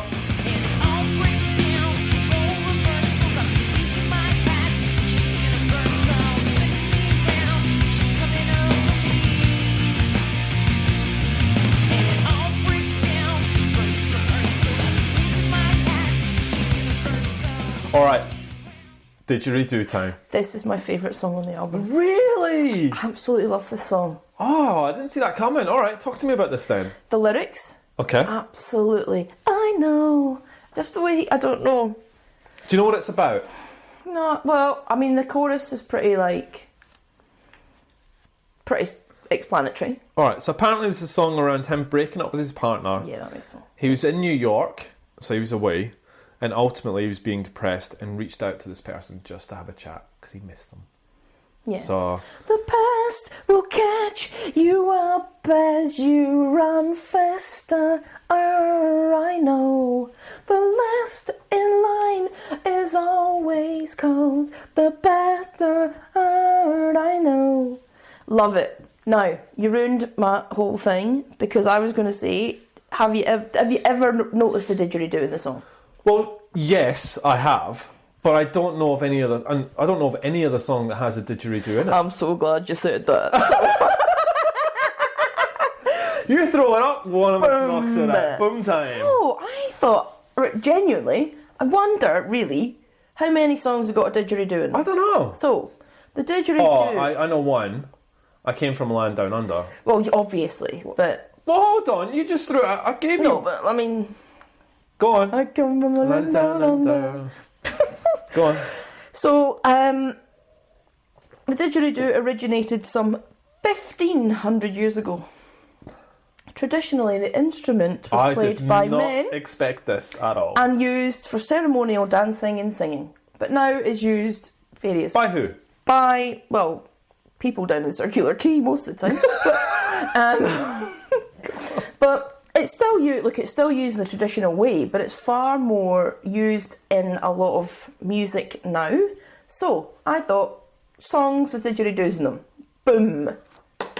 Article, top 10 didgeridoo songs of all time. Kudos to you, high five. There we go. Great Number homework. 10, Love the Way You Hate Me by a band called Like a Storm. They're a Kiwi band. Have a listen to that track. Please, just have a listen to that. Oh, wow, okay. Number 9, Ice Age by David Byrne. Oh. Number 8, We Have Survived by a band called No Fixed Address. Love Aussie bands. Yeah, I've heard of them. Number 7, and this is the one, well, there's two that came into my head, and this was one of them. The Dreaming by Kate Bush. Big Kate Bush fan. I'm not. Can you sing that? So, no, I can never sing anything about Kate Bush. Yeah, Have you 'cause you'd be heard all her? over the Oh, jeez. But the Dreaming, so obviously in Aboriginal culture, Dreamtime is really... Of course. And so that's a very big part of Aboriginal culture. And so this song is around that. Oh, wow, okay. And it's a beautiful song. Is it? And yeah. Okay. Number 6, the song Didgeridoo by, and we spoke about him earlier, Aphex Twin. No way, really? Yeah. Oh, wow, okay, cool. Number 5, Lioness Eye by Xavier Rudd. Oh, yeah. Every single backpacker known to man would have Xavier Rudd in their CD collection. Who's Xavier Rudd? Go on. Oh, he's this, like, he's like a folk singery type, like Old Mate. Like Old Mate? What's his name? The other fella that you used to hear all the time when you're backpacking. Oh, Jack Johnson. Oh, all the time. Oh, anytime you walked in a hostel, there would be people who smelt really bad, wearing beads, walking about in ripped shorts, listening to this music. That is and they true. were trying to find themselves, but they grew up in a middle-class house in the south of England. It used to do my head in. Mate, what are you talking about? So Xavier Rudd, he's like Jack Johnson, that sort of soft, sort of guitar-y type. But he made it big because he played every single instrument. Everything. Oh, he's great. Yeah. A bit like Tash Sultana. Anyway. We haven't talked about her, but okay, yeah. Number 4, Solid Rock by Goanna. Great Aussie band. Goanna. They're not great, but they're an Aussie band. Mm-hmm. Number 3, this will catch you out. Journey to Arnhem Land by Jamiroquai. And it's on Return to the Space Cowboy album. Yeah, no way. Yeah. Oh, he did like a bit of the ditch. Yep. Yeah. We Stand Together by Harper and Midwest Kind. And then number 1, From Little Things, Big Things Grow by Aussie icon Paul Kelly. Oh, of course. Yeah. So there we go. But Placebo's not in there. No, that's ridiculous. But Okay. That was lovely. they're not in there. Look at that. But if anyone else knows any songs with didgeridoos in them, please tweet. Do you know what? I'm so glad I didn't go, I hate didgeridoos.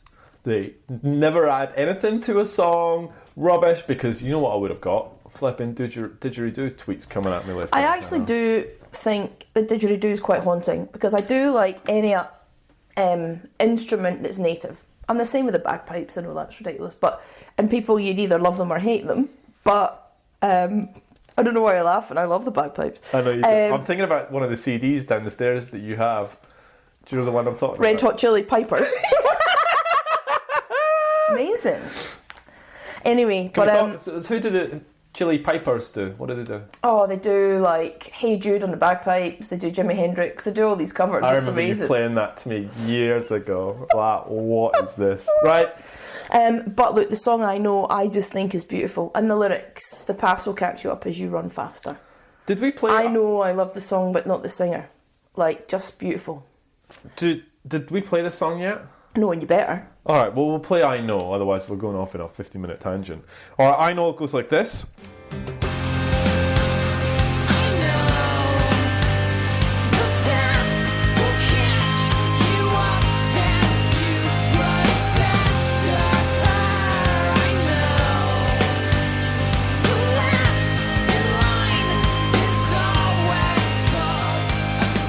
Back with Bruce Pristine. Oh, Oh, gee. Bruce Pristine, we were born to lose. What is that ridiculousness? Great song. I don't think it's that great. You're off your head. This is what turned me off Placebo. Because the first 10 seconds of the song sounds exactly the same as Nancy Boy. Does it? I can't even look at you right now. No, you're not looking at me. No. I wrote, for me, this is a repeat of Nancy Boy. This is why I didn't like it in the first place. Too similar here. I didn't mind the end of the song, though. What do you think about this song? I think you suck. And you better play it. I don't want to play it. Absolutely, but you're playing it. It's One of my favourite, you're playing it. Bruce Pristine. Play Can't it. we just go with that? No, we can't. Play it, please. Bruce Pristine. Pretty much I can just cut and paste Nancy Boy. You'll never know the difference. Here we go. Here's Bruce Pristine.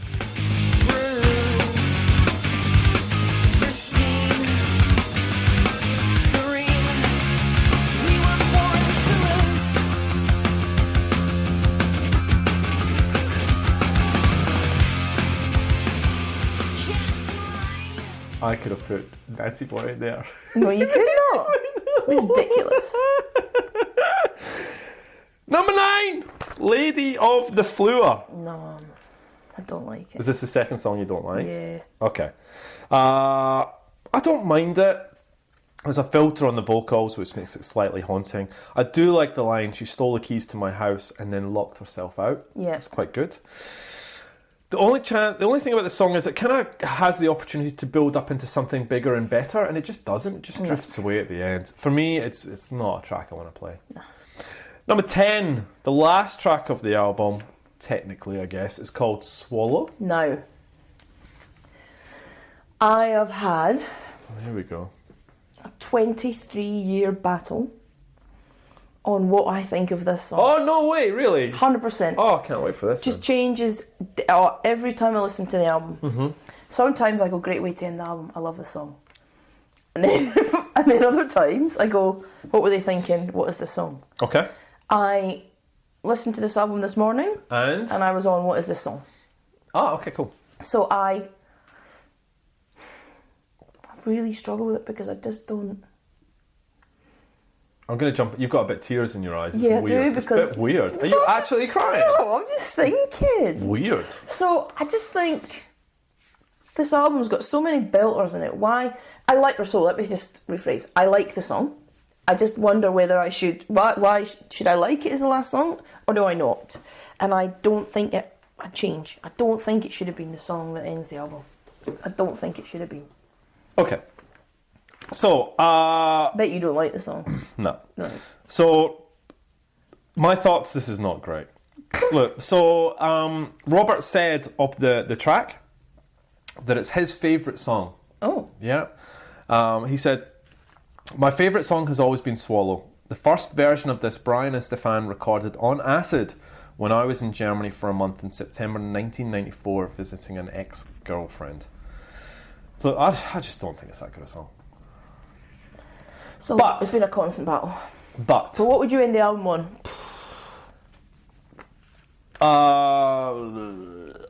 Lady of the Flowers with a big build up at the end. Job done, tick. But you're only 9 songs, so you're screwed. Oh, actually, do the 9 songs. I wouldn't maybe end it with I Know. Well, actually, it's not a bad pick, actually. Love that. Can we talk about the secret track? Yeah, and it's weird because I don't really remember it. I reckon I don't really remember it. I mean, now Is that because you probably... just went back to the start again very quickly. Probably you had the CD or Yeah, a tape. no CD. You had the CD, right? And I don't know how long the wait was between the 2 songs, but maybe you just went, back to the start again. Skip. I think so. Yeah, you just went all the way back. Spotify, which of course we listen to, it doesn't give you that gap anymore between... No, it's just there. It's just, it's that track 11, right, on Spotify. HK Farewell is this the final song. It is a stunning piece of music. It is. It's gorgeous. And it's so out of left field on this album. It's not... I would never go, that's Placebo. Because it's a stunning, haunting, just brilliant piece of music. I love it. I like how it's a secret track because it doesn't fit on the album, but I love that they've made it. So, I actually want to end the podcast on the secret. I'd agree with it. Done! Yeah, Yes! I'd agree with it. Alright, okay, let's get... Alright. I usually ask you if you've got any sort of special connections to this album. Yes. Obviously you have, and we've talked about that. So we get into reviews. Yeah. I've seen them live. I want to talk about seeing them live. Well, I was going to cover that. We'll get to that. Come on. Let's get to reviews first. Grampus reviewed it. Oh, okay. What do you reckon Grampus thought about it? Oh, Krampus. We haven't talked about him for a little while. Oh, you never know him because he's a bit... Well, I reckon he loved it. 4 out of 5, Grampus. Oh, Krampus. Over the years, Placebo have been the equivalent of the person you know you've met previously but whose name completely slipped your mind. You have to become reacquainted with them all over again. I went to last year's Leeds Festival and Placebo were one of the better bands I saw, but now their set is just a blurry memory. And it's the same for this and every other album. Great while it lasts, but very soon forgotten. Oh, so are you, Krampus. He keeps coming back though. So I got a really good review. Amazon by Les. And it says... This is one of my favourite albums of a time. It's music for a generation and should be listened to on a regular basis. Can I see where you've written that down? I didn't, it was on my... You just remembered that, Yeah, did you? yeah. Funny that. Another poor review, A Poor Man's Pixies. Oh, It's from Dejan Malchit, don't come at me. The only thing more irritating than all that gloss regarding lead singer's groundbreaking appearance, David Bowie, Take a Hike, are naturally the songs. Had it remained a home project or a local bar sensation, Placebo could have been so much better. A Pixies tribute band at best. That's something at least. good. You tell me how many songs you've written like Nancy Boy, you clown. Finished. So angry. Alright, good stuff. This album to me, this is from JDW, this album to me is perfection. It gathers everything a teenager feels into one powerful album. Yes! If you ever are feeling angry or depressed, pop this album on and feel its emotion in your veins. A serious 5-star album, and this is their debut, which just shows how talented they were during this period. They had something to say. Oh, who wrote that? JDW. JDW, you hit the nail on the head. It's like I wrote it. Alright, one last review. As a debut, this from The Real Rico. As a debut, this record is hard to beat. It's got the flaws that you expect and want from a debut. It's not polished or perfect, instead it's raw, honest, emotive and full of energy. Outside of its major single, Nancy Boy, which at this stage goes down as a classic, it's got half a dozen top-shelf indie numbers that will evoke feeling from even the most dead to the world goth. Most dead to the world goth. I do dislike the huge gap between the final track and the hidden track. Why bands do this baffles me. Overall, I'd highly recommend this and the rest of the band's albums, especially the two that followed this, which is exactly what you said. Yeah. So maybe he's talked about how big the gap is between the final and the secret. Must be so pretty big. yeah, you never waited around. What rating did you give this? High. You did. 8. You gave it an 8, right? I gave it a 7.5. Ugh. I'd probably drop it to a 7. Do you want to stay, my friend? Leslie, have you ever seen them live? Yes! Twice. Once in Glasgow, Okay. and then once at Tina Park. All right. And when I saw them at Tina Park, I was waiting there for them. And to be, just so you know, the first time I saw them was at Tina Park. So I literally was like waiting. All right. So first time you saw them at Teen Park, and then you saw them, And then I saw them later on, yeah. Right. But, and I don't think, well, what year would it have been? It would have been before the year 2000, so my assumption... You went to 99, I think, and I went to 98. Yeah, so it would have been this album and Yes. Without You I'm Nothing. Yes. So I was so pumped. And I waited for ages, the band came out, everyone bar Brian. Right. And I was waiting, and they were all like, getting ready and... Faffing about. Yeah. And then he comes on, and then he sort of stands there at the microphone, kind of does himself up, and he went, oh, sorry I was late. I was just backstage getting a...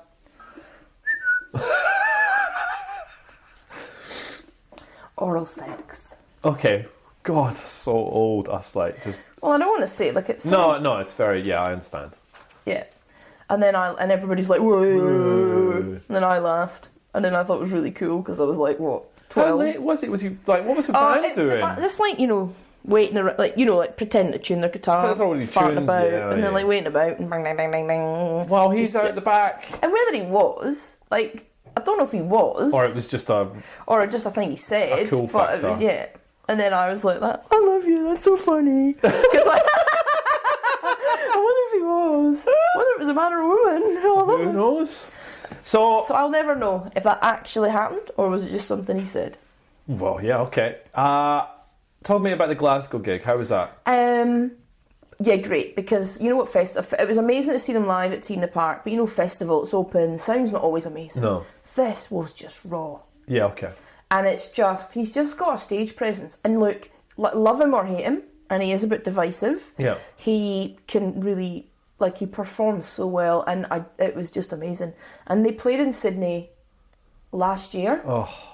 Or year before. Must have been the year before because of the best of. And I don't know why I didn't get tickets. I don't know. Yeah, okay. I don't know. But if they come back, Okay. I want to go and see them. Yeah, I would go with you as well. Woohoo! I think they'd be great. I mean, from what some of the stuff I've actually seen of them playing Yeah, they're live, brilliant. they're really, really good. All right, let's get out of here. So they are placeboworld.co.uk, at placeboworld on Twitter. 2017 they came to Australia, Lesley, so that was when they last came out. Mm-hmm. As I talked about, they're not touring, nothing new on the sort of radar, but Stefan's new band, Digital 21 Plus, Stefan Allstall, go and check that out. They're on Spotify, Liz. So I've got a Placebo Spotify playlist. Do you want me to share it with you? no. Cool. I'll just listen to Nancy Boy 15 times in a row. Oh my god. Uh, Says the man that likes Reef. Variety, Liz. All right, so where to buy the album? It's $1.69, £1.69. You're I should say. $1.69. Right, okay. I sort of hinted the last episode that the next week's was a big one, and I'm really, really nervous about this. Why I've enjoyed nervous? this one. But the next one I'm actually pretty worried about. There's two reasons why you'd be nervous. Go on. One is because I'm going to hate it, and you're just going to think I'm going to be angry for an hour and a half. Okay. Two, because it's a big band, Okay. and you always get a wee bit apprehensive when we talk about them. It's the latter. Oh. I'll give you a clue. You friggin' love this band. No way. Mm-hmm. Is it? Mm-hmm. Has the time come? It's the time. This is what I've been waiting the for. time is oh now. My God. So It's just getting better and better. It's Oasis, isn't it? it's Oasis. There is no way that it... Right, okay. What album is it, Les? Well, it's not the first two. okay. And if it is, I'm going to walk out. Okay. Right, well, it's either going to be Standing on the Shoulders of Giants or Be Here Now. There you go. Flip a coin. Which one is it? Well, right, so I like one of those better than the other, and then you're the other way around. I know. So you love Standing on the Shoulders I do. better than Be Here Now, I do. and I love Be Here Now better than Standing on the Shoulders of Giants. Yeah. Who wins, me or you? You win. Woohoo! Because you're not a massive fan of Standing, and I am. And even on the Standing album, there's a few songs, Little James, that are not great. So next week, massive episode, probably our biggest. Oh God, it's Oasis Be Here Now. I'm nervous too. I'm nervous. I'm really... But you know what? This song means everything to me.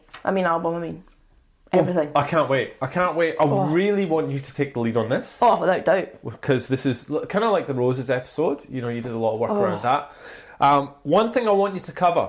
Well, actually, there's two bits of homework for us, right? One thing I want you to do... I want you to talk to me about the political landscape. All right? Okay. We haven't had a political one for a while. So, Wow. Tony, so Blair, had just come into power 6 months before this album. And this album came out. Now, this is the album that officially killed Britpop, apparently. I want your thoughts on that. I think that might have been Beautiful South.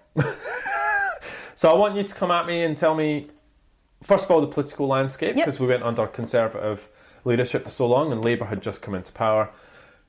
Is this the album that killed Britpop? Why do people think it is? And I can understand. Okay. And I will be balanced. I'll try. So I'll tell everybody how I think about the album. And Okay. this is the thing about music, this is more of an emotional thing. Okay.